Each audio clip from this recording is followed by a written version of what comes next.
Elliot is originally from the United States. He has had a remarkable career and is, as he will tell you through the course of his speech, even though he is retired, he's not retired. He's a reservist. And there's a substantial difference between what a reservist does here and what a reservist does in Israel. He made Eliyah to Israel approximately 30 years ago. He has taught at the major universities in Israel. He is a lecturer. He is a now world-renowned lecturer. He spends a lot of time between the United States here in Israel talking about the subject of Israeli security, Middle Eastern affairs, strategy and tactics, and a variety of other things. I'm going to let Elliot tell you a little bit about himself as he goes through his speech tonight with his presentation. He will bob and weave and bring things in. He will not say anything that he cannot repeat. He'd have to kill you first. Well, actually, yeah, he would have to kill you first. Yes. Literally. And we're not going to do anything like that. There will be a question and answer portion at the conclusion of his remarks. So please take note, make note, and at the conclusion of the remarks, we will have that. You'll notice that we're being videotaped tonight. Jay Gramberg Media, is here tonight to tape it. And so we're going to provide this. We'll have a YouTube link. Most all of you are in our small group. There's a few guests that are here tonight. So if you would like that link, just ask somebody in the small group. Okay. If you would like to sign up and receive information and use direct from Israel and Elliot, not filtered with me or anybody else, we're going to pass around the sign-in sheet. If you'll put your name and your email address on there. We're not going to solicit you for the Diaper of the Month Club or anything like that. We don't sell it, but we will protect it and guard the information. So without further ado, please welcome my good friend, Elliot Chodoff. Let me just tell you a bit more about myself, just so you get a sense of where I'm coming from. I grew up here in the States. I'm a New Yorker originally. Grew up in Queens, went to college at Stony Brook on Long Island, did my graduate work at the University of Chicago. I studied a field that pretty much doesn't exist anymore called political and military sociology. For those who are in any way familiar with sociology, you know that the field essentially went off in a different direction somewhere in the late 1980s. And those of us in that part of the field, for the most part, and some stayed in, we ended up in political science, international relations, places like that, which is what I taught for 25 years at the University of CUFI and a few other places. I moved to Israel in 1983, so it was more than over 35 years ago. Went into the military and stayed in and out and remain in to this day. I'm a major. I serve in Northern Command. There is no retired status in the Israeli military. There is no such thing. You're either regular or reserve, and as long as you're breathing, you're one of those two statuses. And liable for call-up. I know a 94-year-old general who still does reserve duty. I imagine they don't want him to be running around very much, but he's got some experience that he can impart. And other than that, I sort of divide my time. I do a lot of work now doing strategic analysis, particularly of terrorist organizations. And recently, in the last year or so, started a project that in the IDF that I'll talk to you about very briefly, very, very briefly. And if you're interested, we can talk about it sort of off podium. What I'm going to do, my plan is to speak for about an hour, and I'm usually pretty good at my timing, and give you a chance to ask questions.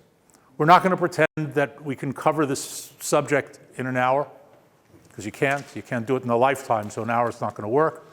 And I would rather you redirect. In other words, I'll use your questions to do more than just say yes or no, and expand from there. I want to do sort of two things in preface. One is kind of set the bar for what I have in mind, and then give you an idea of how I'm going to build this sort of from the grand to the narrow. The bar is really very simple. There's a story, true story, about Albert Einstein going to a lecture by Niels Bohr, another Nobel Prize winning scientist. And they were friends, and Bohr sees Einstein in the audience before the lecture, and he walks up to him and says, "Albert, what are you doing here?" And Einstein says, I'm really looking forward to this lecture because it's on a subject that I have absolutely no understanding of whatsoever. Which for Einstein, that's quite a statement. Anyway, to make a long story short, he gives the lecture, he comes down to him afterwards, "Albert, what do you think?" He said, "I have to thank you. That was an amazing lecture. Thank you so much." He says, "Now do you understand it?" He said, "No, I still don't understand it. But now I don't understand it on a higher level." Okay, people who tell me they understand the Middle East scare me. So the best I'm going to hope for is to raise the level of not understanding. Okay, that's number one.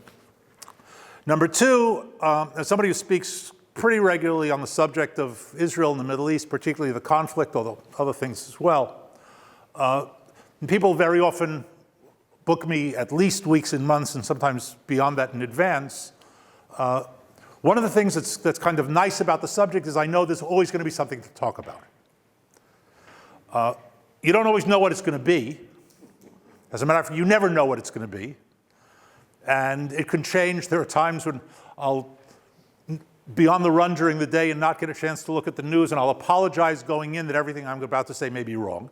But I checked the news a little while ago, so I'm more or less on track. There's stuff going on constantly.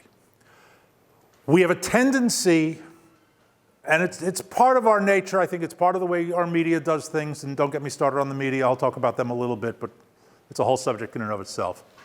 There's a tendency to sort of zoom in and overanalyze the micro. Because, first of all, they don't know any better. And second, it's sort of very gripping. It happened today. And I'm going to argue and start with this, that context is more important than the immediacy of the event. And I'll even broaden that and say, if you want to analyze and you want to judge something, context is more important than fact. Facts are important, but context is more important. I want to illustrate it with something that I used to do as an exercise with my college students, but since I'm not obligated to torture you as I was to torture my students, I'll do it more as a presentation than an exercise. And I'll give away the punchline at the end rather than force it on you, force you to bring it up. So the exercise goes like this. I'm going to play a prosecutor, and you're a grand jury. And I am going to present you with a case. And ladies and gentlemen, here are the facts. We have a homicide. A man has been killed. And in this case, a group of people with premeditation surrounded the victim. One of them, with premeditation, rendered him unconscious. And then the leader of this group produced a knife, slashed him open, cut out his heart, and killed him. Pretty horrific. Unless I add to that it happened in an operating room in a major university hospital. And then this horrific murder turns into a heart transplant that failed. I didn't change any of the facts.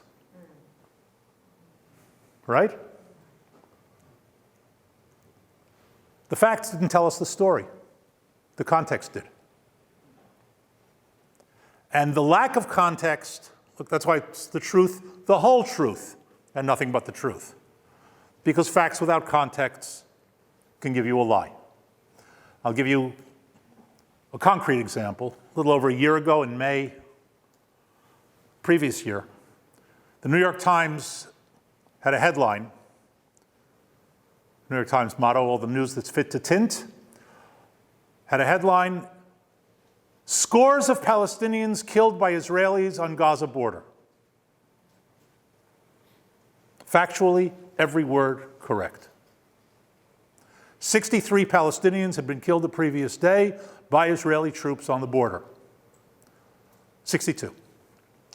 53 of them were terrorists, members of terrorist organizations, and we know that because not only did our intelligence pick up on that, but the terrorist organizations announced it themselves. So instead of writing, 53 terrorists killed on the border, scores of Palestinians. Okay? And with that, I want to go to a broader context, because there was a case just yesterday, I haven't seen it in the American news yet. We shot a member of Hamas, we the Israeli military shot a member of Hamas on the Gaza border yesterday and killed him in a case of mistaken identity. They thought he was somebody else. He was doing something that looked suspicious. What he was doing wasn't really meant to be what it looked like it was. Mistake. Mistakes happen on military borders. I can analyze it and I can drill down, and it doesn't really matter, because mistakes will happen on this side and they won't happen on that side, and it really doesn't make much of a difference. To understand what's going on there, I want to go a little deeper into context. I'm going to start by saying that virtually everything going on today in terms of violence in the Middle East and beyond draws from the roots of one source. One. I said virtually because Russia doesn't count in this, but just about everybody else does. And that source is an organization called the Society of the Muslim Brothers, or the Muslim Brotherhood. Now, that's quite a statement to say. But what I want to do with that is to tell you who these people are in terms of what their core ideology is, who they are in terms of their overlaid, in other words, their secondary but still very central ideology, because that's in many ways more important even than their core. And then third, how extensive is their reach ideologically? So let's start with their core. The Muslim Brotherhood, and it's not going to be an elaborate history, just some bullet points. Started in 1928. It was founded by a man named Hassan el-Banna, very interesting character, not relevant for our talk tonight. He had another leader in the organization. The ideologue was a man named Sayyid Qutb. Qutb is the ideologue of modern Islamic radicalism, period. He's the guy. It all comes from him. He's the source. He actually came to the United States after World War II. He lived here for a few years. He came to America hating it. He left America hating it even more. So much for to know us is to love us. He hated its openness. He hated its liberalism. For him, anything other than fascism was liberalism. He hated the way women were treated, in other words, equally, etc. And even by 1950s standards. Okay? Now, a few years ago, when Mohamed Morsi, who recently died in Egypt in court in a capital case being prosecuted against him, he preempted the executioner, was president of Egypt for a short time. He was from the Muslim Brotherhood before the current Abdel Fattah al-Sisi took over. And when Morsi came to power, after what we used to call the Arab Spring, and today we call it the Islamic Winter, when Morsi came to power, there was a great deal of questioning in this country, like, what's going on with this? What does it mean? And the then head of American intelligence was questioned by Congress on that subject, and he said the following. He said, Muslim Brotherhood, nothing to worry about. It's a secular, moderate, nonviolent organization. Now, that statement tells me that the Chief of Intelligence of the United States did not have access to that highly classified source called Google. Because you can do this yourselves, it's perfectly safe. Google Muslim Brotherhood motto, and I'll do it for you now as part of this talk, and you'll see exactly who they are. You know, an organization that has a motto and it's now going on nearly a century, the motto probably tells you a little bit about the organization. So there are 5 points to the motto of the Muslim Brotherhood. Allah is our objective, secular, right? The Quran is our constitution. The Prophet, meaning Muhammad, is our leader. Jihad, meaning holy war, is our way. And here I have to stop for a moment with an aside.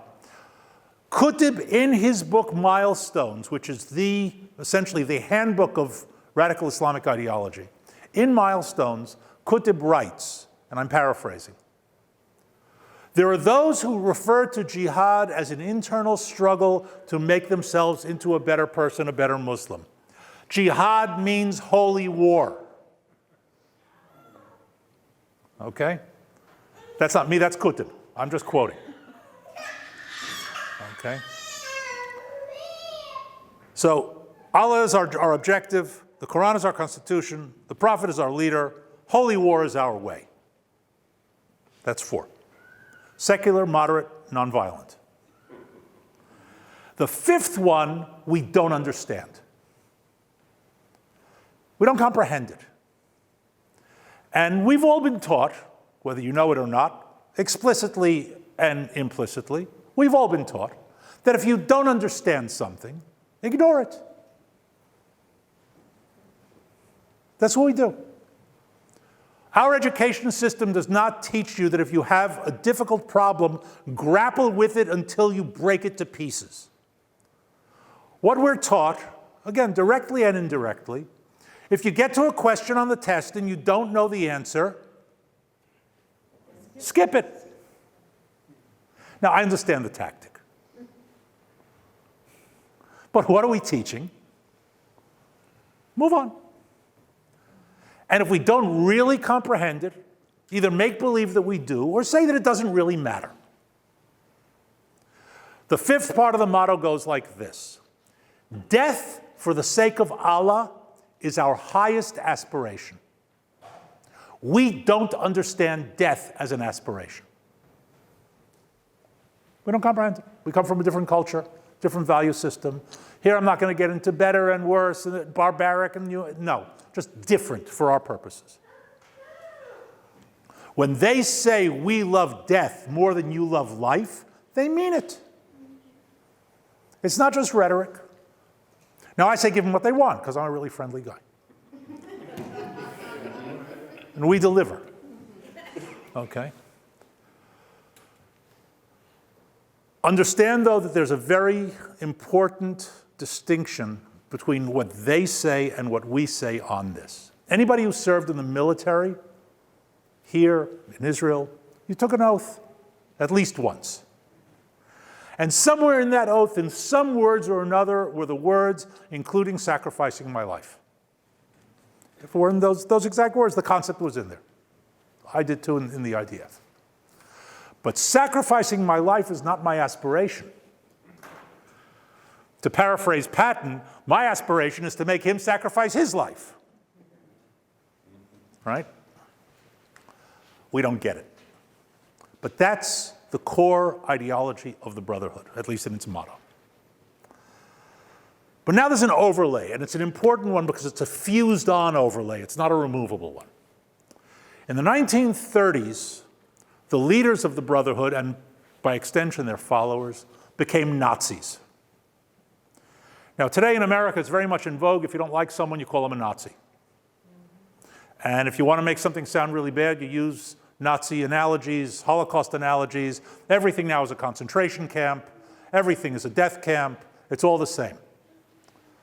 And I don't want to go into that, but you know what I'm talking about. When I say Nazi, I mean Nazi. Good old-fashioned German National Socialist German Workers' Party, Nazi. And that became central to the ideology. And what I'd like to show you here, you know, in the Bible, in Hebrew and Christian scriptures, in different places, it says, love your neighbor as yourself. The rabbis interpret that to say, what is hateful to you, don't do to your neighbor. I'm going to violate that because I hate PowerPoint. But it's the easiest vehicle for me to show you what I want to show you. But this is not going to be death by PowerPoint. It's a few slides and that's it. So first of all, the guy who you see up here is a fellow named Haj Amin al-Husseini. He was the Grand Mufti of Jerusalem. He was a follower of the Brotherhood. His cousin is someone whose name you probably know, Yasser Arafat, who was also a follower of the Brotherhood. But Haj Amin is, for our purposes, the poster boy for what I want to talk about. So you can see the quote, Arabs rise as one man and fight for your sacred rights. Kill the Jews wherever you find them. Now, I want to tell you something that's really important here, because people make this mistake all the time in dealing with Islam. In traditional Islam, there is no possibility for a jihad against Jews and Christians. The term kill the Jews wherever you may find them is not fundamentalist Islam. It is fundamentalist Nazi. And what these guys did was fuse those two and create a new strain, and that's why I use the term radical Islam, because it is not traditional Islam. Now, that's not apologetics. There were plenty of bad times throughout history. But it didn't say this. That's Nazi. So you might say to yourself, all right, so the guy said it. People say all sorts of things. Talk is cheap. That's Haj Amin on the left. That's Heinrich Himmler on the right, 1943. Because when the war got going, Haj Amin ended up in Germany. He didn't get on a wrong train. He went to Germany intentionally. And he hung out with people like this. Now, you can imagine that getting an audience with Hitler was not so simple in those days. In other words, he was considered to be somebody of some value and some importance. You might be saying to yourself, okay, still, so he was a man of some importance. He met with these guys. How does this concern us? This is Haj Amin reviewing the troops of one of the two Muslim SS divisions that he helped recruit. Now, I'm just curious, by a show of hands, how many of you knew that 25,000 Muslims served in the Nazi SS during World War II? Oh, you thought they were all blonde-haired, blue-eyed types. Okay, so guess what? They weren't. And he, by the way, that kill the Jews wherever you may find them, was part of his perpetual exhortation to them. Please note, these people were not serving in the Middle East. They were serving in Europe. And today there's a great deal of talk about how, well, we're anti-Zionists, not anti-Semites. This is not anti-Zionism. Now, anti-Zionism is anti-Semitism, but that's a whole different story. Kill the Jews. So what does that have to do with us today? You recognize the salute, I imagine. Do you recognize the organization? That's Hezbollah. Does the salute look familiar? That's Hamas. Well, those are the radicals. That's Hamas again. Oh, that's the Palestinian police. Those are the good guys. They're the ones we're going to make peace with. I will argue, and if you don't buy it, challenge me, that anybody who uses this salute in the 21st century is making a political statement. Unless they happen to land from Jupiter yesterday. And if the salute isn't enough, this picture was taken last year across the line in Gaza. You see the flag in the middle between the Palestinian ones?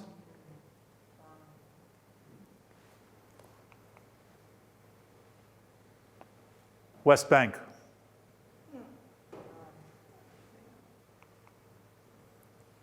Did I mention Nazi? Nazis. Okay. This is a picture of Said Qutb, that guy I talked about. I just put it up. This is from the 1930s. You see the fashion statement? We have an extreme form of Islamism, overlaid and fused with Nazism. And that's the ideology that comes out and brings us forward to today. Okay. So what? The third thing I said I was going to do is tell you how extensive it is. And the way I'm going to show it to you is by talking about who the disciples were and are of that character whose picture you just saw, Sayyid Qutb. The first and most important of his followers was Ayatollah Khomeini. Now, Khomeini is important for us in our discussion tonight for two reasons. One is obvious. Khomeini was Khomeini. He was the guy who reaped the benefits, because he didn't trigger it, but he reaped the benefits of the revolution against the Shah. He took over Iran. He established the Islamic Republic. And everything we have from then until now from Iran comes out of Khomeini. And by the way, just an important side mention, the guy in power today, Khamenei, took power from took over power when Khomeini died from Khomeini. In other words, from 1979 until now in 2019, there have only been two leaders in Iran. He is the direct, immediate heir of Khomeini. And it's something that we have a hard time. You have to think about it and understand its impact, because intuitively we think 1979, that was eons ago politically. How many generations of president has the United States gone through since 1979? In other words, how far removed are we today with the Trump administration from the Jimmy Carter administration of 1979? Ancient history, right? We filter and analyze the world in our terms, in our dimensions, in our scale. But they're operating in a different scale. Okay? He's still one of the founding fathers, the Khamenei of today. So anyway, Khomeini, important because he was Khomeini. But there's another reason that's less obvious, and you won't hear it from your analysts in this country because most of them talk nonsense, I'm sorry to say. If you've been following the Middle East, and I imagine most of you, if not all of you, have, by commentators here and analysts, they've been telling you that virtually everything that's going on in the Middle East today in terms of the conflict is a result of the Sunni-Shiite conflict. You've heard that? All right. Without going into what that means. Leave it. It's a whole different lecture. Sunni-Shiite conflict. So here's a problem. First of all, it's just not true. And the first indicator, I'll give you more of them, but the first indicator, please note, I don't use the word proof. You can't prove stuff here. You can bring evidence and put it together and give direction. There's no absolute proof. But Khomeini was a Shiite, and Qutb was a Sunni. And if this conflict is so deep and so sharp, why does the Ayatollah Khomeini, the Shiite, become a disciple of Sayyid Qutb, the Sunni? Hold that thought, I'll come back to it. Khomeini is so taken with the writings of Qutb that he personally translates them from Arabic to Farsi so that they can be used as the basic texts in the religious schools of Iran. In other words, the Iranian Revolution and all of its outcomes is drawn from Brotherhood ideology. Again, mixed in with the brand of Islam through Shiism. In other words, it's its own mix, but the basic ingredient is Brotherhood ideology. And through that revolution, Hezbollah, which I'll talk about quite a bit this evening, the Houthis in Yemen, the Shiite militias in Iraq and Syria are all Brotherhood ideology extensions of Khomeini. So that's one branch. Next branch. The next most important person who was a follower of Qutb was a man named Abdallah Azzam. And I'm going to apologize in advance for doing this, but I do this with every American audience I speak to. And I'm going to ask, just by a show of hands, when I say the name Abdallah Azzam, who here knows who I'm talking about? Okay, you're an average, yeah, the ringers don't count in the back. You're an average American audience, 0. Occasionally 1 or 2. I had a group in Israel a number of years back, about 30 people, over 30 people on a bus. 20 of them knew, but they were FBI agents, so they don't really count. Dealing in counterterrorism. Abdallah Azzam was the founder of Al-Qaeda. And I'm no longer surprised, but I still find it interesting that no Americans know his name. He founded the organization. You would think, give him a little credit. He was a disciple of Qutb and the Brotherhood. He brought another fellow into the organization, a wealthy Saudi, also a follower of Qutb, the late and unlamented Osama bin Laden, who, by the way, was Azzam's number 2 until bin Laden got tired of being number 2 and he wanted to be number 1, so he killed him. It's called the quick promotion method. And has killed him with his sons, just to make sure, clear the decks. The guy who's the head of Al-Qaeda today, Dr. Ayman al-Zawahiri, is also Brotherhood. He's an Egyptian, also Brotherhood. So Al-Qaeda basically, once again, is an organization that is built out of Brotherhood ideology.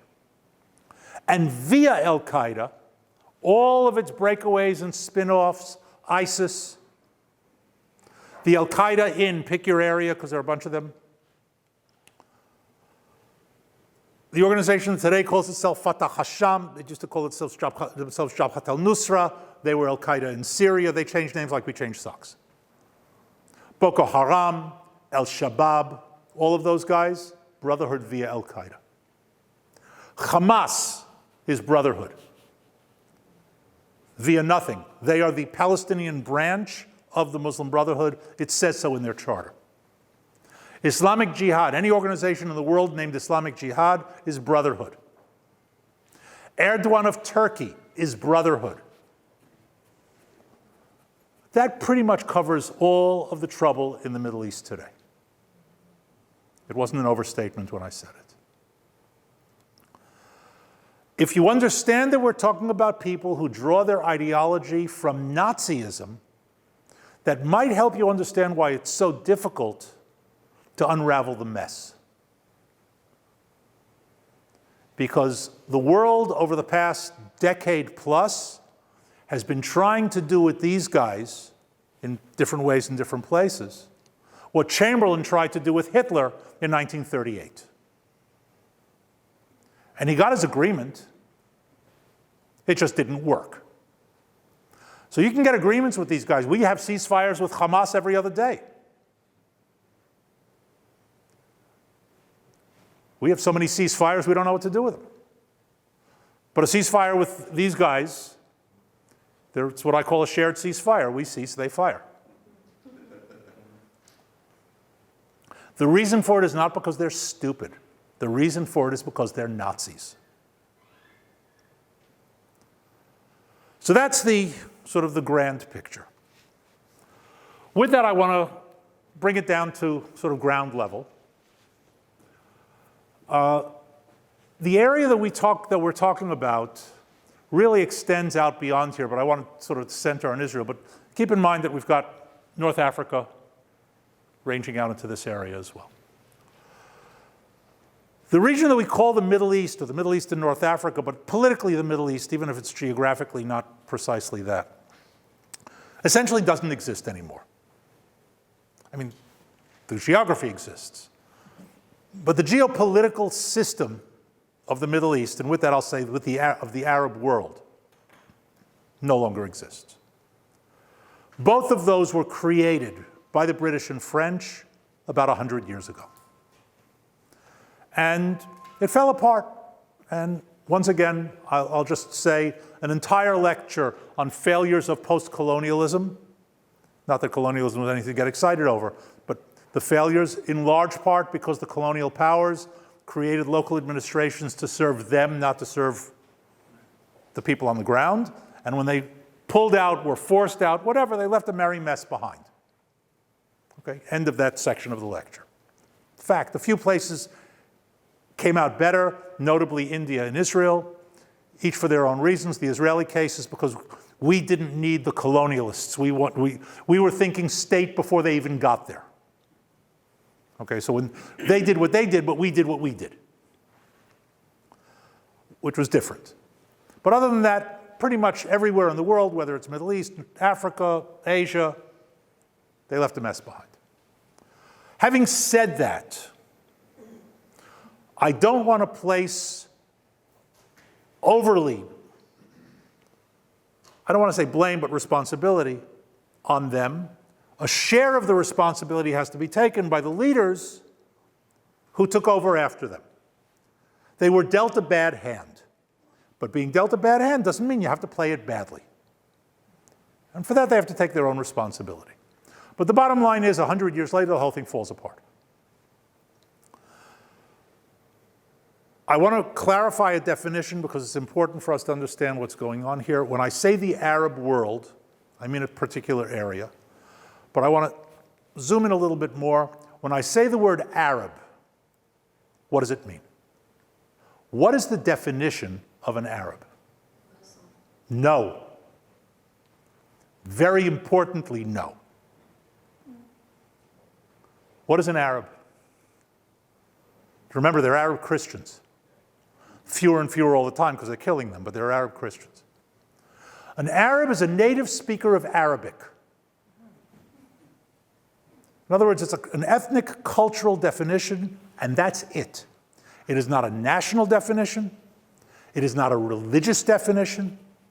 And it's geographical only insofar, because they're Arabs who live out of the area of the Arab world, but it's geographical insofar as the Arab world geographically extends from Morocco across North Africa to the Iraq-Iran border.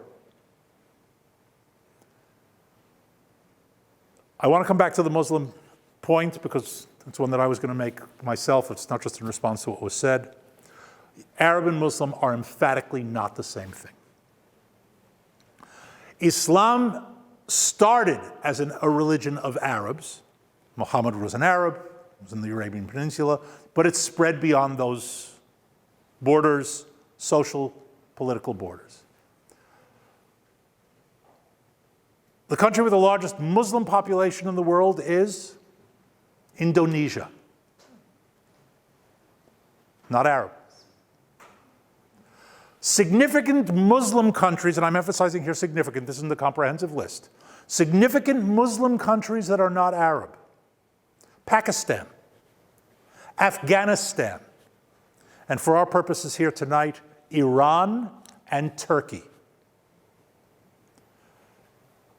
I want to say this clearly. Iran and Turkey are outsiders in the Middle East.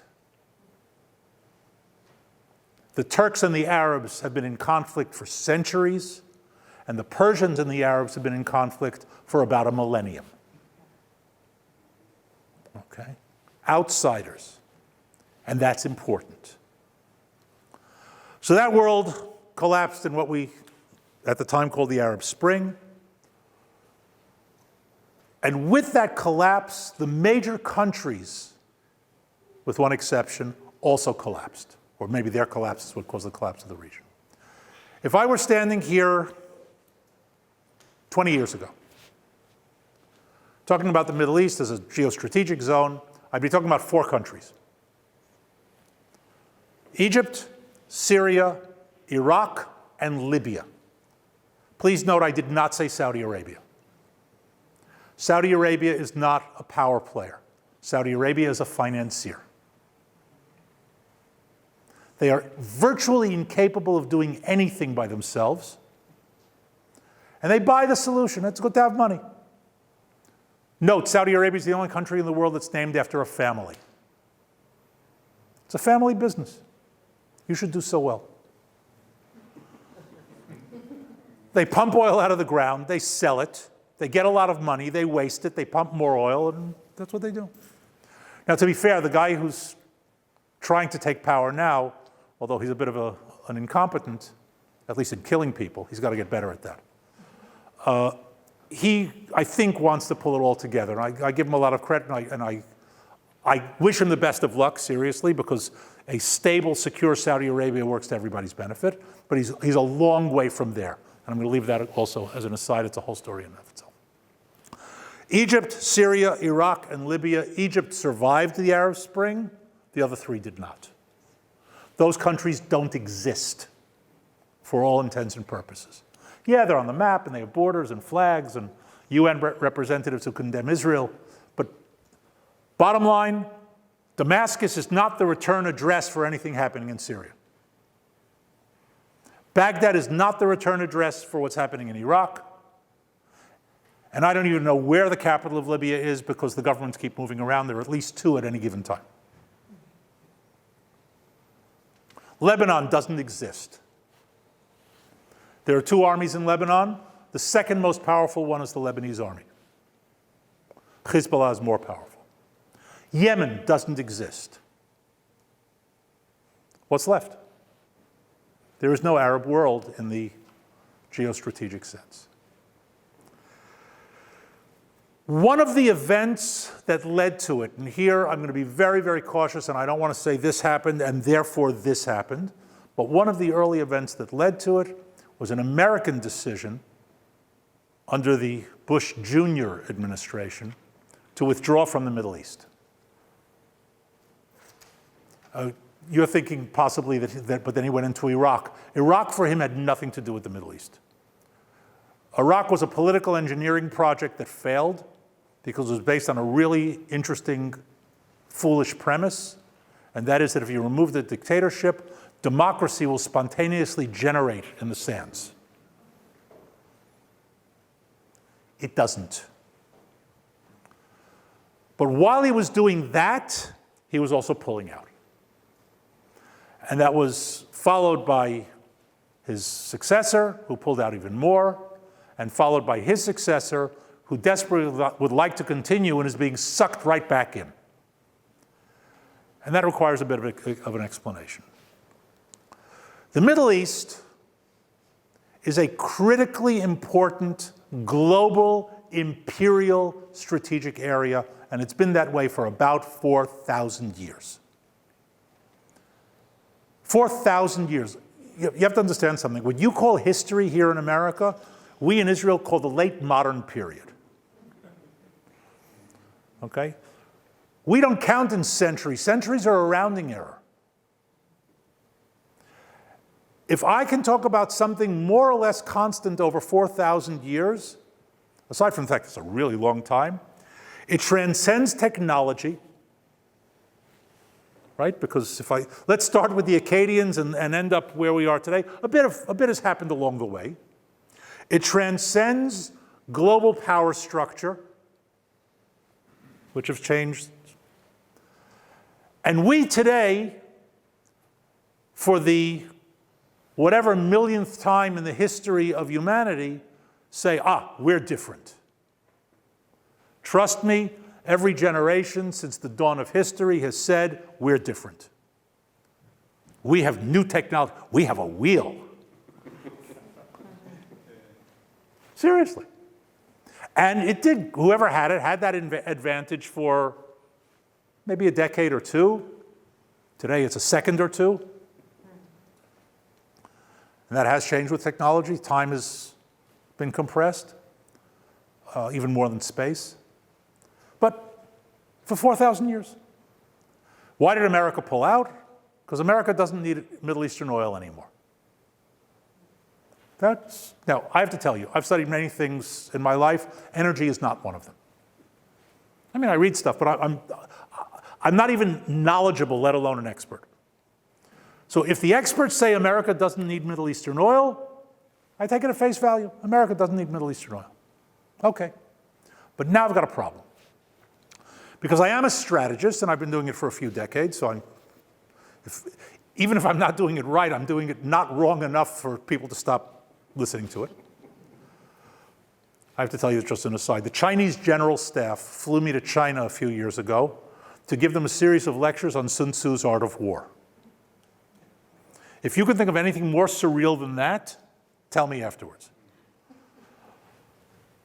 So I know a bit about strategy. Apparently even the Chinese think so. And I know arithmetic because they taught me that in first grade. The strategist in me says, wait a minute, we've got this critical region for 4,000 years. And the arithmeticist in me says, oil's been around for 100 years as an important resource. And 4,000 minus 100 gives me 3,900 years of something going on here without oil. Presumably, and you have to show me otherwise, it's still important now 100 years later. Washington missed that class. And by the way, to show you how important the region is, no matter how much he wants to get out, Trump is sucked back in because a strategically valuable area is a magnet. You cannot escape it if you're the world superpower. Right? I mean, if you want to hand in the keys to the superpower shop, then you can get away with it. But as long as you want to keep driving that vehicle, you need the strategically important areas. If Washington missed the class, there are at least 3 major players who did not: Russia, Turkey, and Iran. Because these guys want to be imperial powers again. They want to be superpowers again, and they say so, by the way. They're very clear about it. And they know the importance of the region. And they also know that the team that they have to go after is the United States of America, all 3 of them. So I'm going to give away my New York origins here and tell you something that you may not like. I don't know if some of you may be New Yorkers or by association. America is to global politics as the Yankees are to baseball. They win often, 27 World Series. They lose occasionally. A bad year for the Yankees is only making it into the playoffs.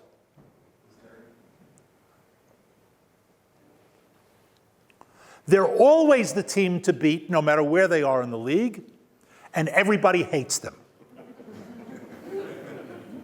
That's America. You didn't know you were Yankees. By the way, if you're from New York, you say, good, hate me. I don't care. America's the team to beat, and they know it. And you see much of what's happening around directly and indirectly focused on that. The Russians are there because they want to be able to get out into the Atlantic. I'm not going to belabor the point. They need warm water ports, and they've achieved that here, in this area. You remember when Putin took the Crimea? You see where it says Simferopol next to it on the coast is a city called Sevastopol? He took the Crimea for one purpose only. The Russians have a severe strategic weakness as an empire, as a global empire. Their naval bases are north of the Arctic Circle. They get locked in by ice for a portion of the year. You cannot play the global game and have your navy locked in by ice. So they need what is known in the literature, you may have heard the term warm water ports. What warm water ports means, ports on water areas that don't freeze. That's it. It's not about going to the beach, right? Don't freeze. The Russians, the Soviets, and then the Russians had a major fleet base and shipyard in Sevastopol, Crimea. And a number of years back, the Crimean government, they were leasing it from the Ukrainians after the fall of the Soviet Union. And the Ukrainian leadership went to Putin and said, we may not renew the lease. Putin said, no problem. And he took it. Now he doesn't have to pay the lease anymore. That's it.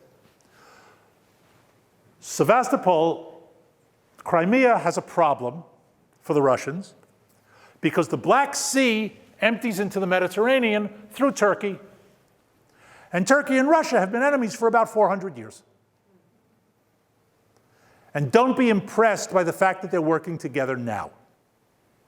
I'm not impressed. So they skipped over and they established in Syria. That's what they're doing there. All the rest is commentary.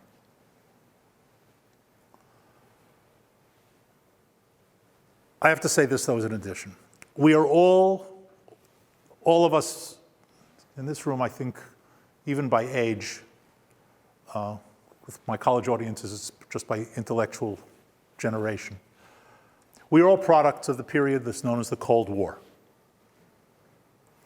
What we learned about politics, we learned about the Cold War.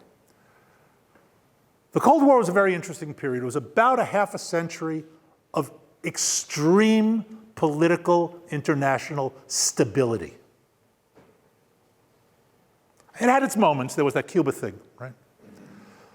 But it was stable in the sense of the system, in that you were on one side or the other, and you stayed there. Trivia question of the evening. One major country changed sides voluntarily during the Cold War. One. What was it? Egypt in the 70s. Went from the Russians to the Americans. That's it. There has never, to my knowledge, been a period in human history of 50 years of that kind of stability where you went to sleep at night and you knew in the morning it was going to be the same world. It might have blown up from nuclear weapons overnight, but nothing else was changing. Okay? The periods up until then and the periods since then have been completely different. In other words, we've gone back to the future. There's a famous story about the Austrian statesman von Metternich being awakened in the middle of the night to be told abruptly that the Russian ambassador has dropped dead.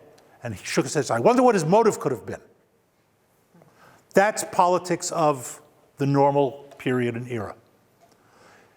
In August 1939, and this comes back to the Russian-Turkish thing, in August 1939, the Soviet Union and Nazi Germany signed the non-aggression pact. There were no two more obvious ideological enemies than the Nazis and the communists. But they wanted to divide up Poland, so they signed an agreement. And that agreement held very well until the Nazis canceled it on June 22nd, 1941, when they invaded Russia. That's the real world of politics going back to ancient history. And those of us in the business who study it are aware of it, but the average person doesn't think of it that way because we think of the good old days of the Cold War, of stability. Here, friends come and go. And they do it at an incredible pace.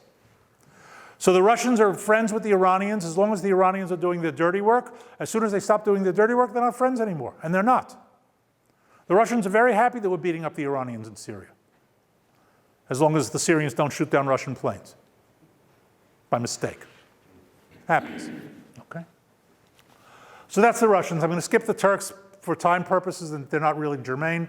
The real issue that we're facing today are from these guys, the Iranians. And this comes back to our friend Mr. Khomeini, who came to power and said very clearly, we're going to rebuild the Persian Empire. The Persian Empire was a global empire. It lasted for centuries. It was the power for a good part of the better part of a millennium. We're Islamic, he said, and we're at war with our greatest enemy, the great Satan, the United States of America. The Iranians, to this day, celebrate Death to America Day every November.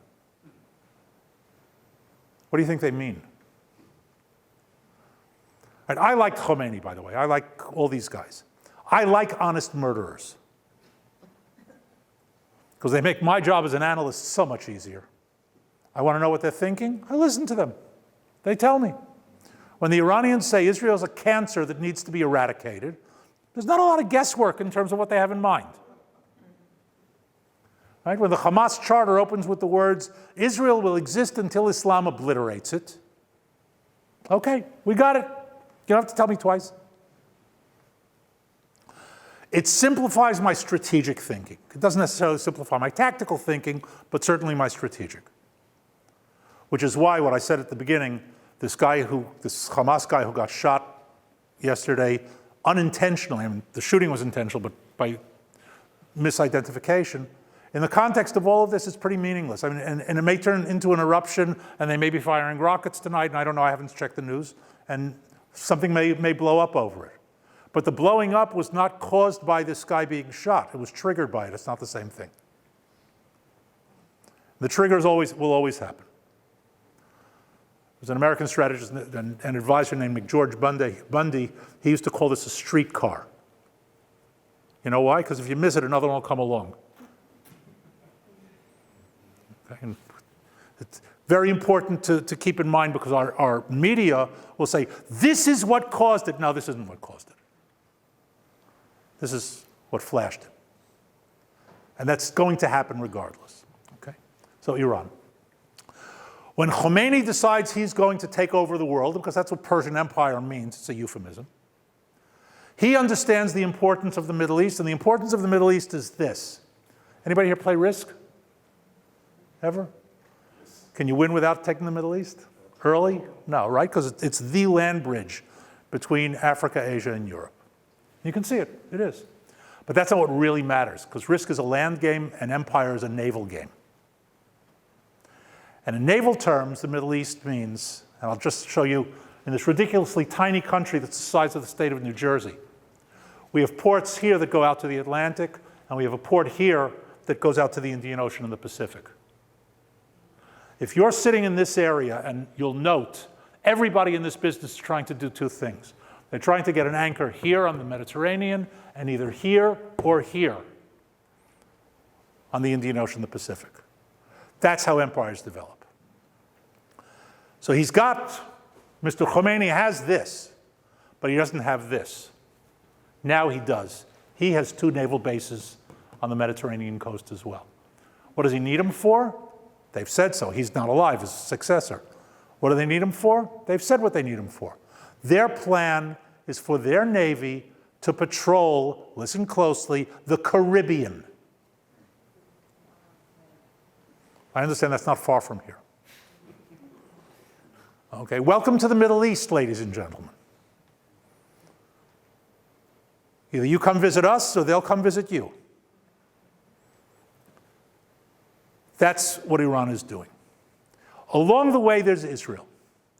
Now, we have a problem. Actually, we have 4 problems. I always say we have 1 more strike than necessary. 3 is enough. We have 4.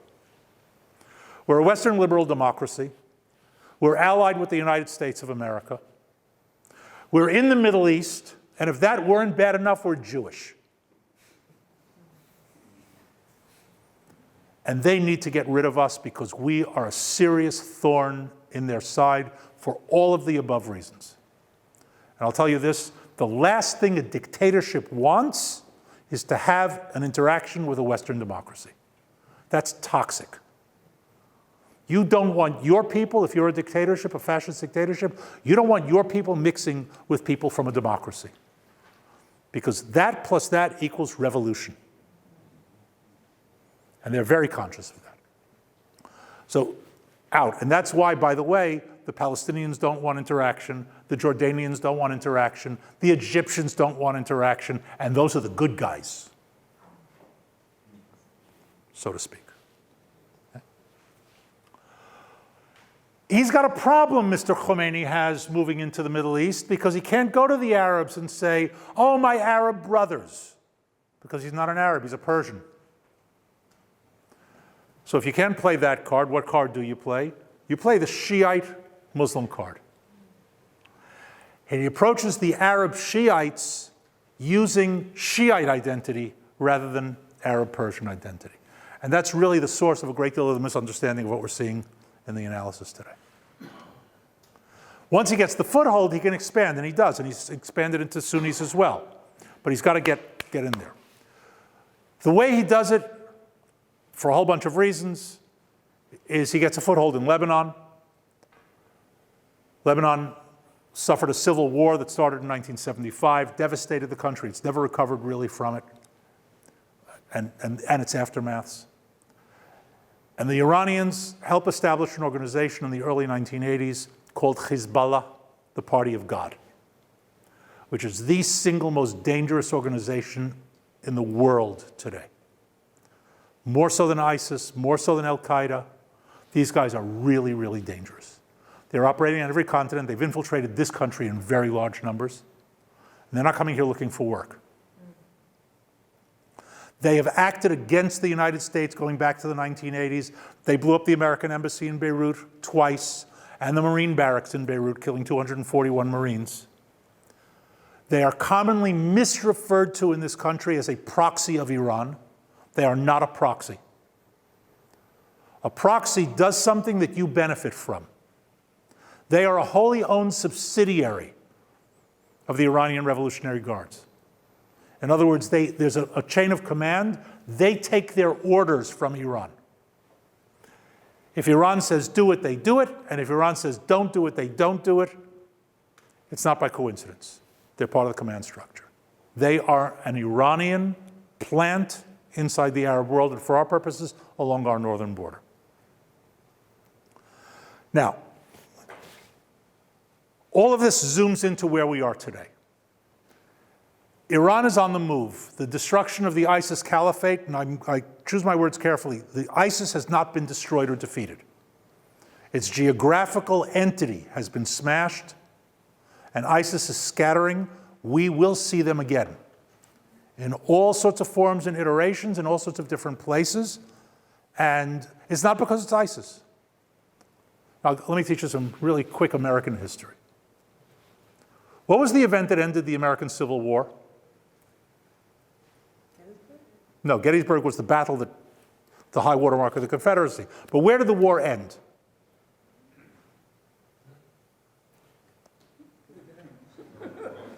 What was the event that ended the war? What?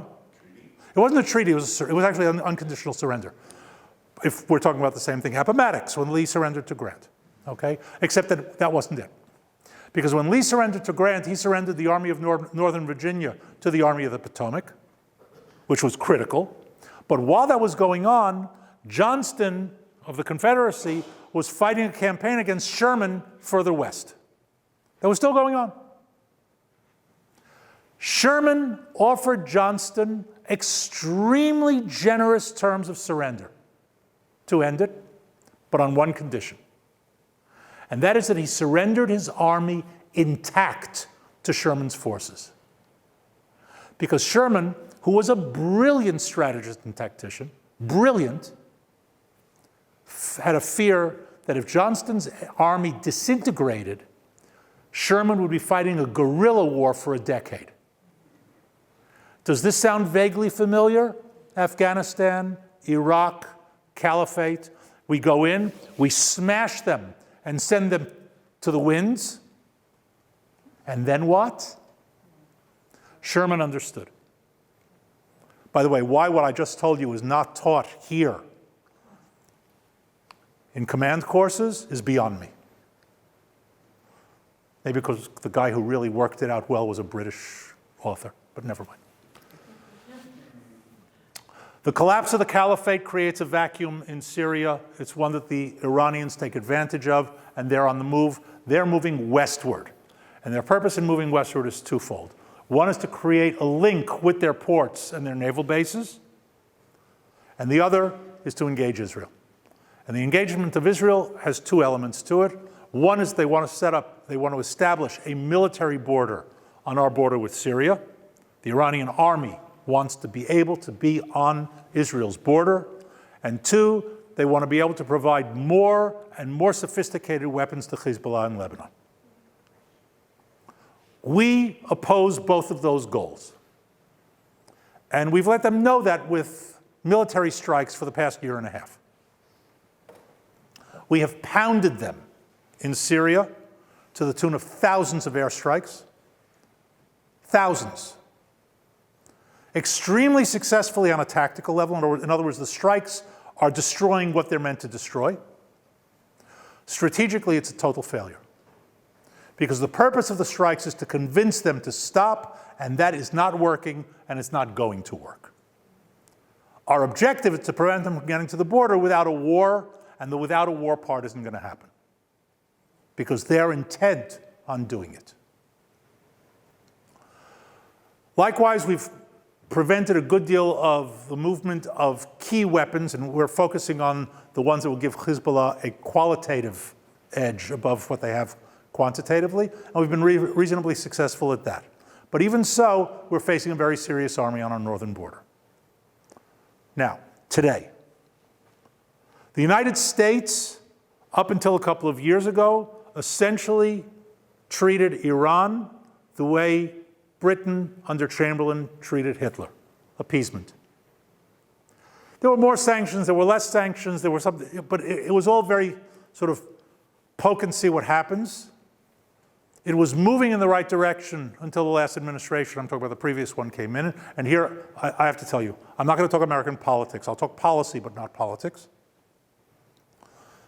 I'm an honor graduate of the Israeli Army Mines and Demolitions course, and the first thing they teach you is don't walk into a minefield. So no politics. Okay?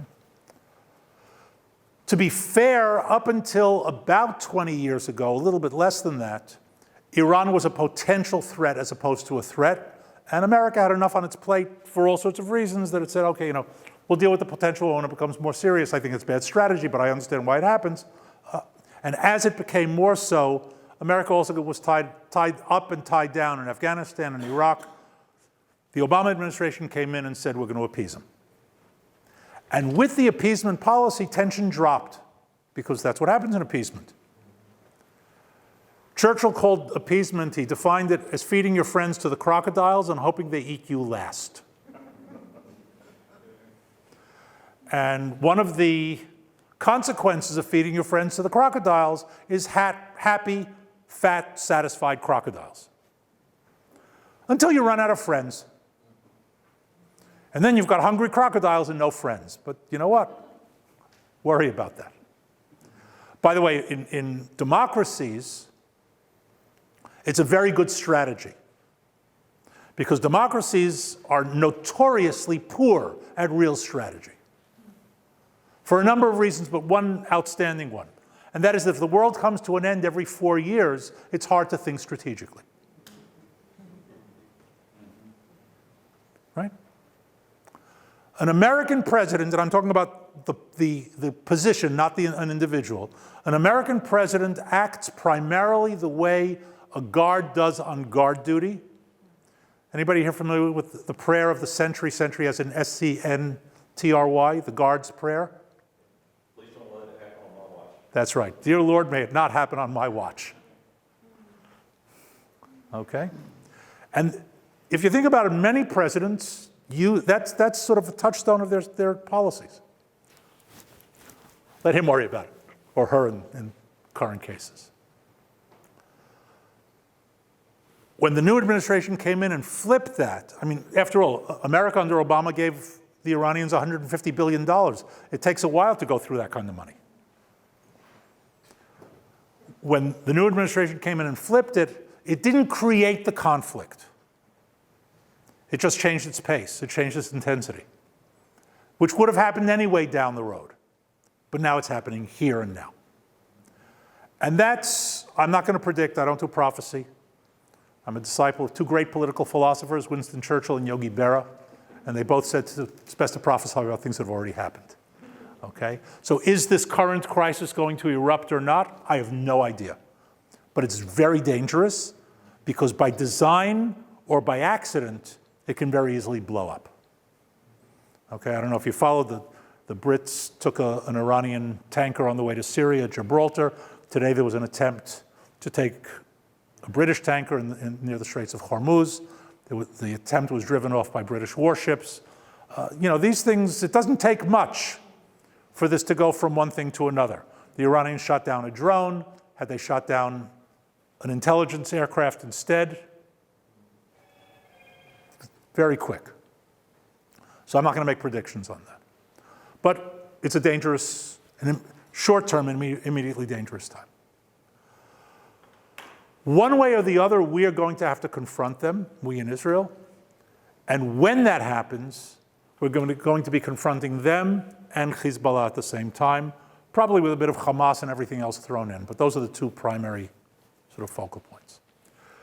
Dealing with the Iranians is pretty straightforward from a military point of view, and I don't want to make it sound like poo-pooing it, but it's straightforward in the sense that it's an army with military organization, military equipment, long supply lines back home to Iran. It's not going to be easy, but it's something that we know how to do very well. Hezbollah is another story altogether, because Hezbollah is a terrorist army, and incidentally, terrorist organization doesn't cut it. They're an army. We have 60,000 Hezbollah troops on our northern border. That's about 5 infantry divisions by organization standards. They have anti-tank, anti-air, and anti-ship capability, and they're good at it. They're organized in platoons and companies and battalions and brigades, in other words, army, well-trained, well-equipped, motivated, organized. They have intelligence sources, they use drones, they've got electronics. They're dug in, and mostly dug in, the villages of South Lebanon. So we're dealing with an entirely different ballgame. In addition to everything I just mentioned, they have a rocket capability today of some 300,000 rockets, which puts them with a capability that is greater than the entire NATO alliance combined if you take the United States out of the equation. In other words, take NATO minus the US, Hezbollah has a greater rocket capability than NATO. They also have a plan to assault northern Israel with assault companies that are on the border. I'm sure you followed the news in the fall of us uncovering and destroying the tunnels. The tunnels were part of that strategy. They were not the core of the strategy. In other words, the strategy continues to exist even without the tunnels. The tunnels were a setback. They weren't an elimination of the problem. And I want to explain that for a moment, and I'll talk about the rockets and then give you a chance to ask questions. Running a little longer than I expected. In standard warfare, conventional warfare, an infantry company in the assault will invariably take ground, just by force of the assault, if they do it in any reasonably competent way. They'll take 100 meters, 200 meters, 300 meters, that's yards if you're scoring in English. And they either hold it, or they get wiped out and lose it. That's the continuation. If an infantry company takes 300 meters of ground and gets annihilated, that is called defeat. But the terrorist companies have a different mission. Their mission is to enter Israel and get into population centers and kill as many people as they possibly can. By the way, Hamas yesterday announced they have the exact same plan out of Gaza.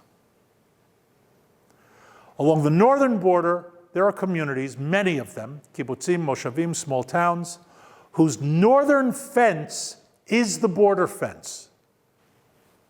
Okay, in other words, that's the border, they're here. And when you cross the border, you're in that community.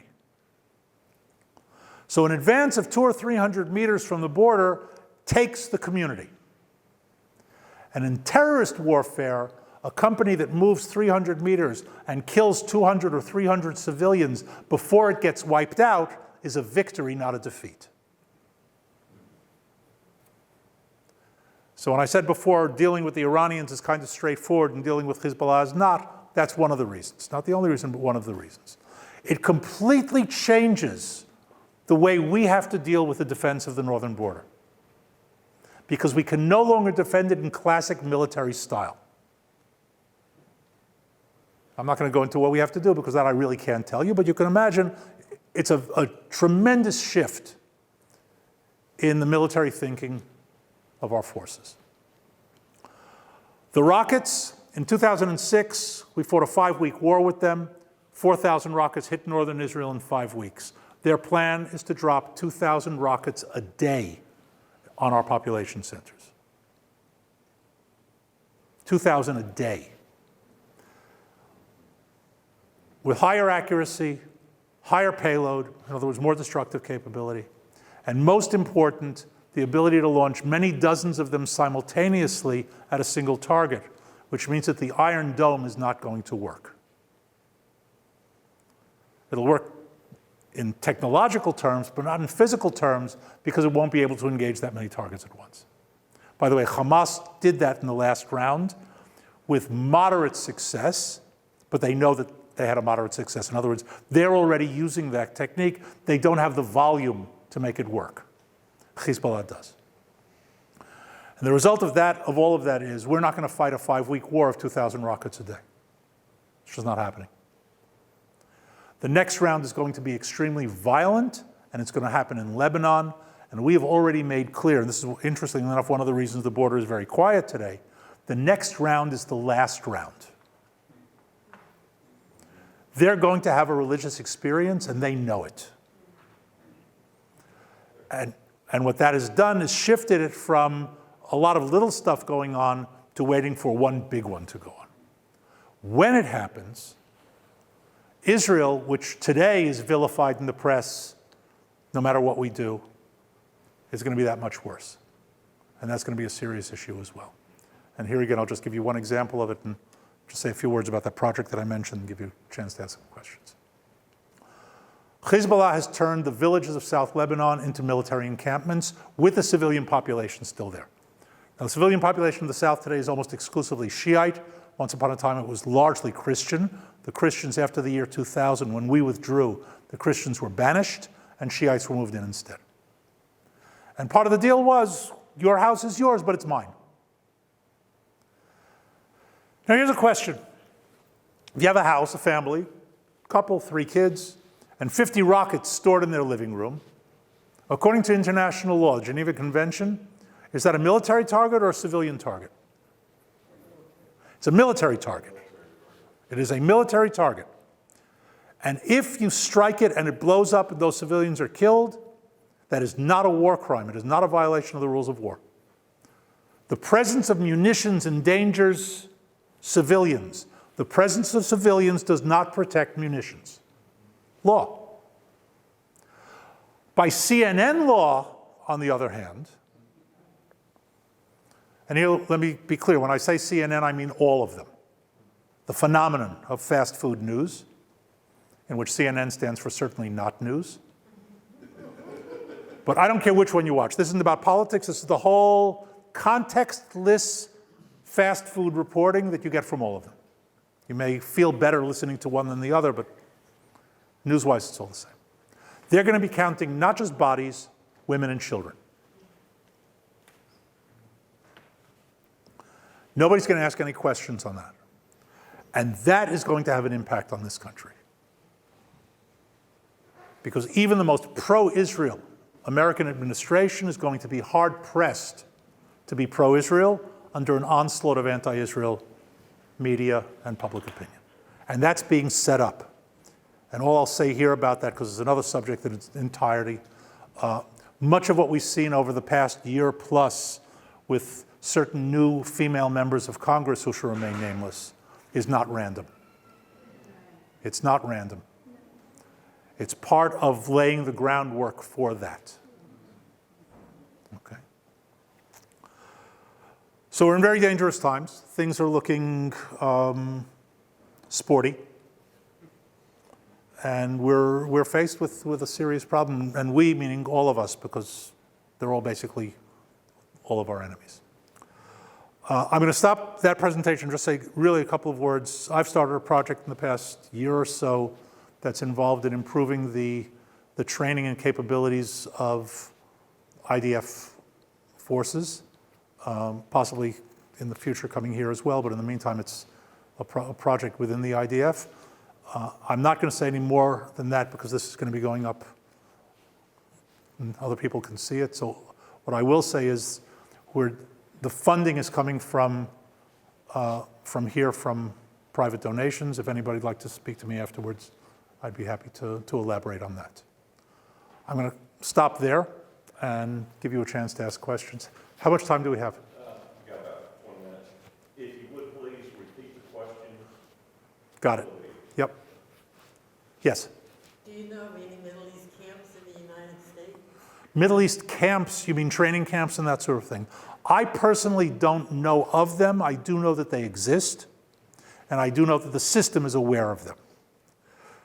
One of the problems that America has is that it doesn't quite know how to deal with this thing called religion in all sorts of variations and forms. And the minute you call it religion, the system is kind of discombobulated about what to do with it. So that's one of the issues, but they're generally known. I mean, I imagine there are some that they don't know about, because you don't know what you don't know, but generally known.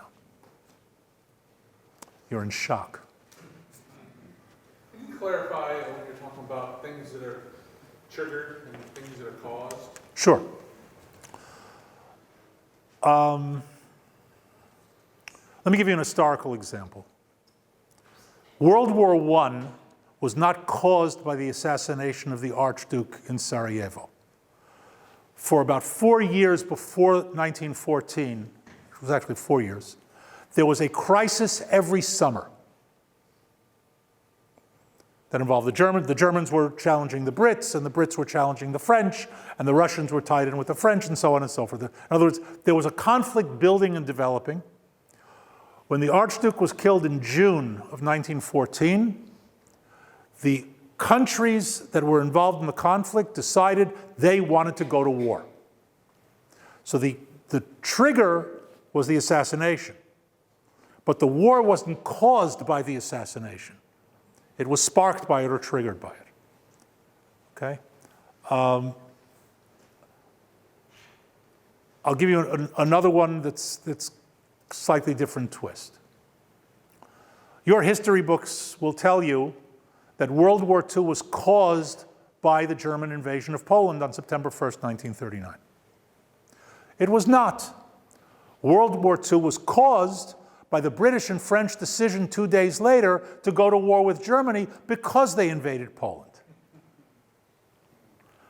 World War II was not about German aggression. It was about stopping German aggression. Hitler didn't want World War II. Hitler wanted Europe. World War II is what happened when the British and French said no. Okay? So there again, trigger versus cause. His aggression was the cause, but not that particular event. Can you talk a little bit about the things that are going on in Syria and Damascus and Europe and the infiltration of aggression in Africa? Wow, that's a whole lecture. Give me a little bit more focus than that. Well, just who's really running Syria and how much of a threat is that to Israel and Okay. the migration of the Middle East going into Europe and the problems that it's causing Okay. there and its effect on Israel. Okay. So first of all, the answer to Syria is nobody's running Syria. And that's part of the problem. The Syrian government nominally exists, but it doesn't extend control very far. Here I'll give you a sort of a model that I use, and I'm not the only one. There was a great German sociologist at the beginning of the 20th century named Max Weber, political sociologist, political economic sociologist. And one of the many brilliant things that he wrote is the definition of a state, or a country, state, is the power or the authority that has a monopoly on the use of violence within its borders. Okay, now Weber dealt in what are known as ideal types. In other words, he set the 100% mark, which nobody ever reaches. But the United States is a strong state by his definition. In other words, the capability for violence within the United States is largely held by functionaries of the state, military, police, etc. However, to use his model, there are pockets of weakness in the United States, inner cities, for example, where if you take the inner city of a major city, or the entire city of Chicago for our purposes, okay, the amount of violence within that area that is not state violence is very high. That's a weak spot, okay? The majority of the violence, the overwhelming majority of the violence being perpetrated in Syria is not by the Syrian government. All right? It's by outsiders. Now, there are times when you will give up your sovereignty, if you will, or elements of it willfully. The Brits did that in World War II when they allowed the American army to show up. Okay? Now, allies, friends, doesn't matter. If you have a massive foreign army on your borders, on your territory, you've given up a certain amount of your sovereignty, which is, by the way, why countries, even after disasters, are very, very careful and selective about who they allow in rescue operations. Okay, that's all part of that. So Syria, for our purposes, is not a state in that definition, right? Because the government of Syria is not a return address. Okay? So that vacuum sucks in the countries that I talked about, Iran, Turkey, and Russia. America is there, Europeans are there, but it also sucks in all sorts of people who are looking for that netherworld of that vacuum, and that's all those terrorist organizations as well. Okay? That's not because of the Syrian government, it's despite the Syrian government. As far as the migration to Europe, it's a massive, massive question, very, very complicated one. There are people who are truly fleeing terrible places. And that raises, and America has a similar issue, not of the same, precisely the same type. And that raises all sorts of seriously difficult policy value issues. Having said that, there's no secret, because this isn't news. This has been done ever since there have been migrations. Some of the people in the migration are not who they say they are. And that creates its own sort of mess to it. But if I had a solution, I would tell you I don't. Yes? Hi, you have a door open now because you have a friend with DeSantis and Trump. Yes. The first time in American history that you have all this support for Israel. So now is your time to educate people and to pass this fake news and let people know the love and the loss that would happen if Israel was annihilated. And you can do this through telling them how valuable you are with your technologies. And you've invented pills that people take that can go through their body and see. We've been doing this even before that, though. In other words, the idea of, I've been speaking in America for decades. Like maybe you can make a friend of Chuck Schumer's and the people that are Jewish that are on the other side here that are causing, Look, I think you're confusing Israeli issues with American politics. And I don't want to comment on American politics, as I said. I will say that I am personally appalled by much of what I see, and that's in general in the system, not without naming names or parties. yeah, the only kind of news we get is to demonize Jews, to show, Jewish people that are perverts and Jewish people that, The news today is about demonization. The news today is about demonization in general, unfortunately, which is one of the reasons why it's not news. Yes? I have a couple questions. Okay. One at a time. But I think you said that Hezbollah is in the U.S., and if so, where or how? Okay. And also... Wait, let me do one at a time, because at my age, I don't remember stuff. So Hezbollah, I said Hezbollah is in the U.S. The question is where and how. The how is they come across the border, the Mexican border in particular. Their staging area is Venezuela. If you were wondering what Iran is so interested in Venezuela for, that's it. Okay, and this recent goings on. If you're wondering why certain female members of Congress who shall remain nameless support Venezuela over the United States, that's why. Okay, and what does Hezbollah get in Venezuela that helps them? They learn Spanish. And it makes it much easier for them to work their way across the border. There's a road in southern Arizona, one of the border crossings, that the local border police, the US guys, refer to as Hezbollah Highway.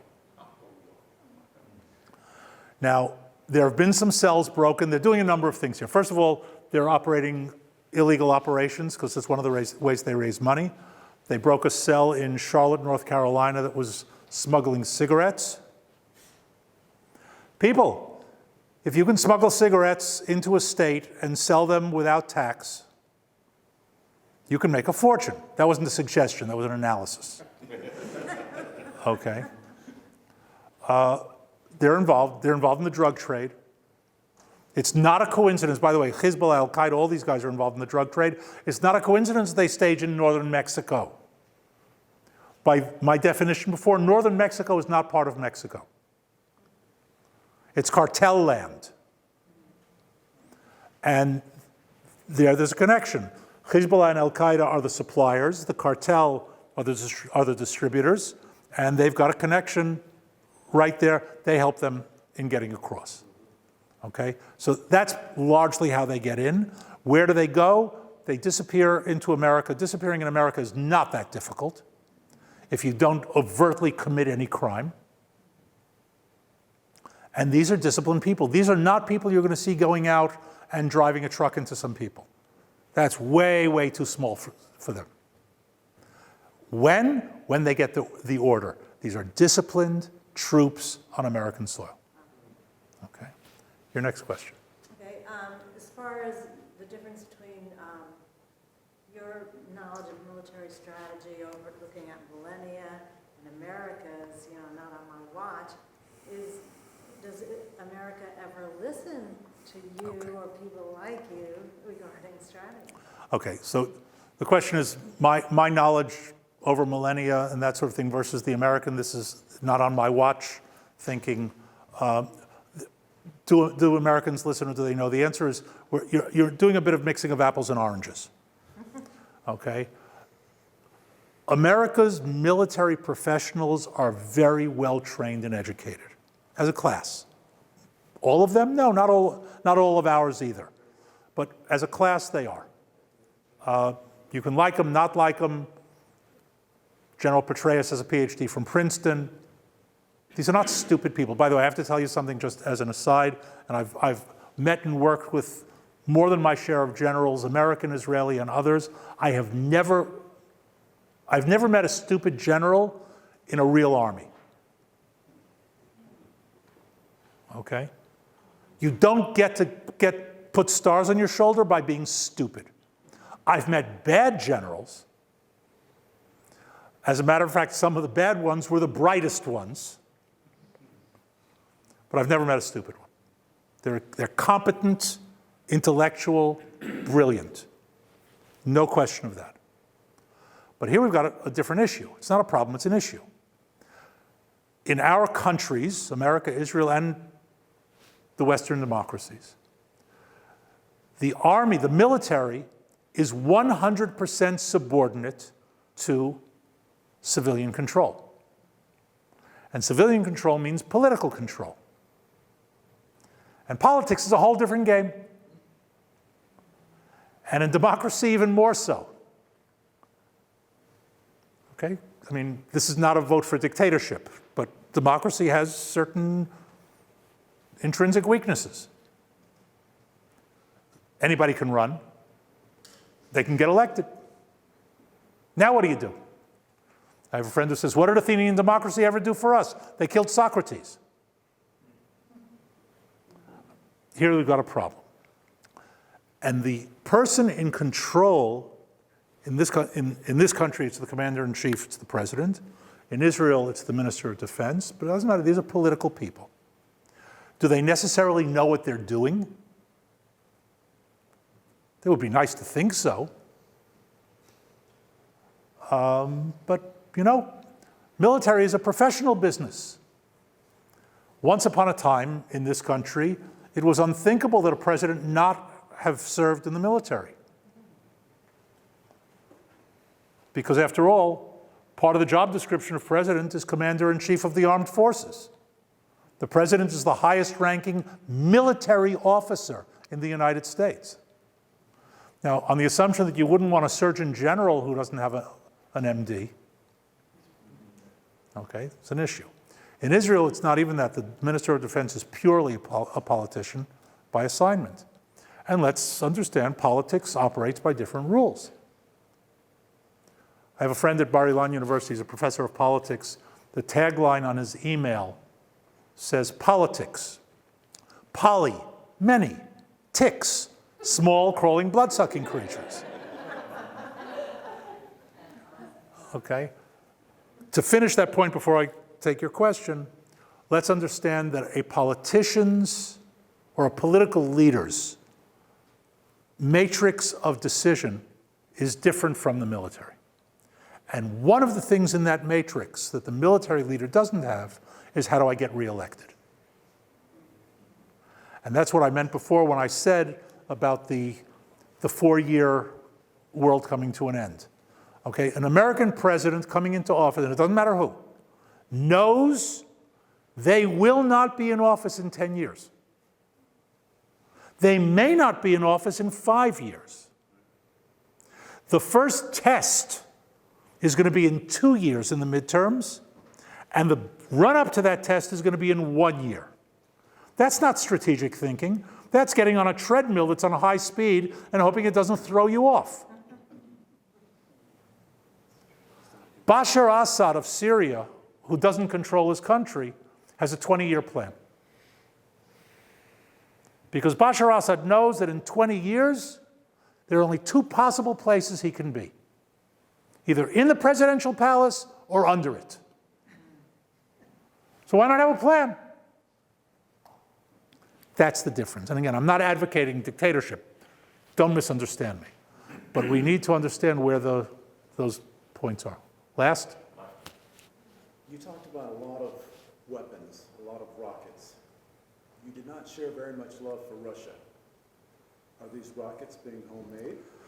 No, I spoke about rockets, and I didn't show a lot of love for Russia. Are the rockets homemade? The rockets come from Iran. The design is Russian, but it's World War II design. Okay, rockets, let me say this. The rockets are an interesting case in their own right, and it's one of the many reasons that I'm devoutly low-tech, because they are a classic example of utterly dumb weapons that are extremely effective. Okay? And the counter to them is super effective and self-defeating at the same time. The Iron Dome that I mentioned before, which is miraculous technology, and if I say miraculous and technology in the same sentence, it's really something, because I navigate with the sun, the moon, and the stars. Every time we take out a rocket, we fire at least 1, if not 2, $75,000 interceptor missiles at that rocket. The rocket costs about $700 to make. Okay? In other words, they can break us just on that. I mean, they won't because of all sorts of other reasons, but the factories that make them are primarily in Iran, and there's nothing sophisticated about them other than the metalwork machinery. It's a pipe with a warhead, a couple of fins, 4 actually, and a rocket motor. That's it. They're aimed by pointing. They have no guidance system. They're trying to retrofit guidance systems onto them. No guidance system. They're purely ballistic parabolic arc. And that's why they have to fire a lot of them to have any effect, and why they fire them at cities, because they can't hit a target. But if you throw it into a basket of the size of a city, you're likely to do some damage somewhere along the way, and if nothing else, you'll disrupt people's lives, which is at least half the way to the goal as far as they're concerned. So that's what. My issue with Russia is more my American side than my Israeli side, okay? Not that I particularly like them as an Israeli, but we can deal with them as Israelis because Putin's interest in the Middle East is purely strategic. In other words, it's cold. The Soviet Union was an ideological entity. When ideology is involved, passion is involved. Putin has no passion in this, and there we can negotiate. And I'm not privy to the meetings, and there have been many meetings between Netanyahu and Putin. I am not privy to them. I know exactly how they went. First, they sat and they drank a lot of vodka because that's what you do when you meet with Putin. And then they opened up maps, and our guys said to them, these are your interests, because we know what they are. These are our interests. There's no overlap. You stay out of our way. We'll stay out of your way and pass the vodka. Okay? The reason Putin is there is because he wants to be able to get to America, not to Israel. So that's why I say it was the American side of me. But of course, there's a mixed interest here. the American-made F-15s, F-16s, and F-35s with an Israeli technological boost and Israeli pilots are beating the Russians up seriously in Syria. Now, we're not hitting them directly, but they're the ones who are providing the anti-air systems to the Iranians and the Syrians. They're the ones who are providing all sorts of other stuff to them, and we are beating that stuff into the ground, which is good for us, it's good for America, and it's bad for Russia. Tough. Thank you, Mr. Elliott. With that, Thank you. And on that happy note, let's give a round of thank you.